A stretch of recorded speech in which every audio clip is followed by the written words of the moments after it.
Oh damn, this is just a mini suitcase. Hey guys, what's up? Tech Flash here. Alrighty, so today we have a pretty bomb phone in hand, and we are actually witnessing the new side of BBK Electronics, which is the main parent company of some of the best Android phones out there like Oppo, Vivo, and OnePlus. Realme is also one of the phones that comes under the BBK roof, but out of all of these, OnePlus was the only company whose phones were more performance oriented, and in general OnePlus made some of the most premium phones out of the bunch. Realme is normally considered as a mid-range brand, but they recently changed the game with the Realme GT Master Edition, which is what I have today.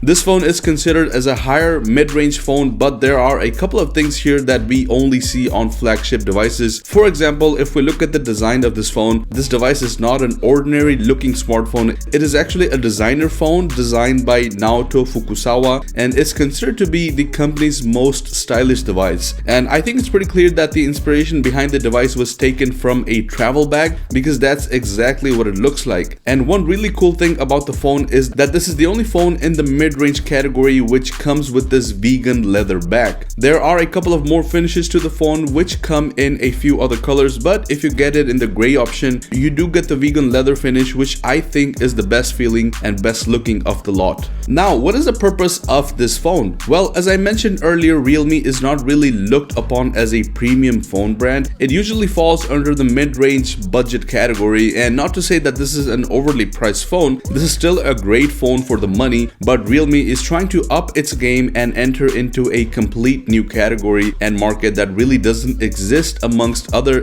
budget and mid-range phones, which will be a market that includes premium looking phones with great performance, all while keeping it relatively pocket friendly. Jumping to the specs, we have an AMOLED display here with 120Hz refresh rate, and it further comes with an in-display fingerprint scanner. On the front, we also get to see a 32 megapixel camera, and on the back we have a triple camera setup with the main camera having a 64 megapixel sensor. And since Realme basically uses the same algorithm as Oppo, you can expect a similar looking camera result and color profile from the Realme GT as well. Furthermore, the Realme GT is a 5G device which comes with 8 gigs of RAM that is paired with the Snapdragon 778G, which I would say is probably not the fastest chip out there, but within this range it is quite a capable processor.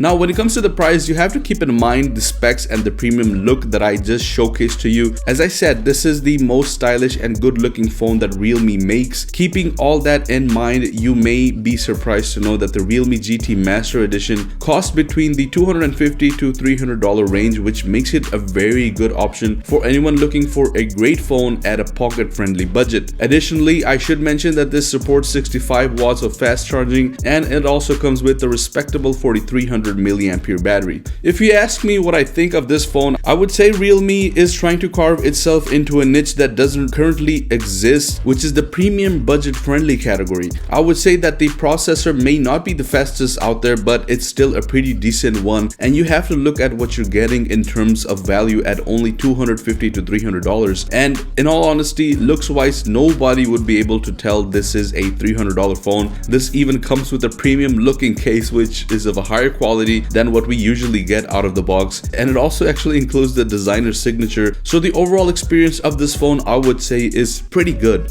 So guys, that's it for the Realme GT. Just wanted to do a quick first look and just a quick first impression of the phone. I hope you guys enjoyed the video. If you did, please drop a like and let me know down in the comments below if this is a phone that you would consider buying. Go ahead and also subscribe if you haven't already for more similar content. Thank you once again for watching, and I'll see you guys in the next one. Peace out.